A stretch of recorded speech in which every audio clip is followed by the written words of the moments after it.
সুপ্ৰভাত সকলোলৈকে। আজি বহুত দিনৰ মূৰত ভিডিঅ' এটা লৈ আহিছোঁ, যিহেতু গাঁৱলৈ আহিছোঁ। আৰু এয়া হৈছে মোৰ ননদ ভণ্টি, তাইও উঠাই নাই আৰু মোবাইল চাই আছে। আৰু এয়া আমাৰ লিডাব্লু একদম ৰাতিপুৱা হ'লে একদম হাল্লা কৰি থাকে নহয়। আৰু ইপানে পানী গৰম দিছোঁ, যিহেতু ৰাতিপুৱা লাল চাহ অকণেৰে মানে দিনটো আৰম্ভ হয় বুলি ক'ব পাৰি। আৰু এয়া মা গাখীৰ আনি থৈ দিছে, মোৰ চাহ ৰেডি হৈ গ'ল।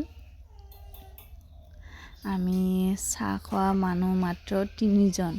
ভণ্টি নাখায়, মা দেউতা আৰু মইহে খাওঁ। মা দেউতা মানে মোৰ শহুৰ দেউতা, শাহু মা ঝাৰু মাৰিছে, দেউতাই পিছপিনে আছে, বাৰীৰ পিছপিনে।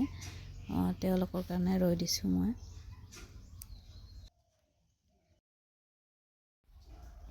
আৰু এইপানে দেউতা আহি গ'ল চাহ খাবলৈ। আৰু মাক কিবা কিবি কৈ আছে। আৰু আজি গাঁৱত দহা এখন আছে, তাৰে বিষয়ে আলোচনা কৰিছে দুয়োজনে। আৰু এয়া ইপানে মা চাহ খাই দুয়োজনে আলোচনা কৰি আছে আৰু দহালৈ যোৱাৰ কথা। তাৰপিছত বেপাৰী আহিছিলে, মাছ বেপাৰী, তো তাৰে দুজনী ৰাখিছিলে মায়ে। আজি তাকে খাম আৰু এয়া মোৰ মাকো একদম ৰাতিপুৱাই উঠিব, কুল কুল কুল কুল কৰি থাকিব। আৰু একদম ৰাতিপুৱা ময়ো উঠিব লগা হৈ যায় তাৰ কাৰণে।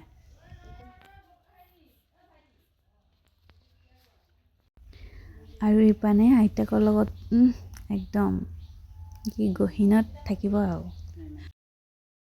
ভণ্টিৰ মাছজনীখিনো পানী খুৱায় আৰু কি কয় শুনিবাচোন।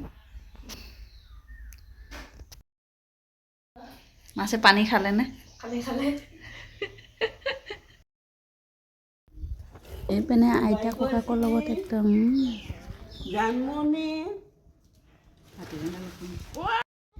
আৰু এইপিনে আমাৰ টুনটুনৰ বহুত খং একদম। তাৰ একদম মানে খং উঠাৰ কাৰণ হ'ল, দুটা টেঙা আনিছিলে। টেঙা দুটা মানে সেই তাৰে এটাটো বাইদেৱে লৈ গৈছে। এতিয়া তাৰে খং মানে তাৰ ওপৰত আছে বাইদেউজনী।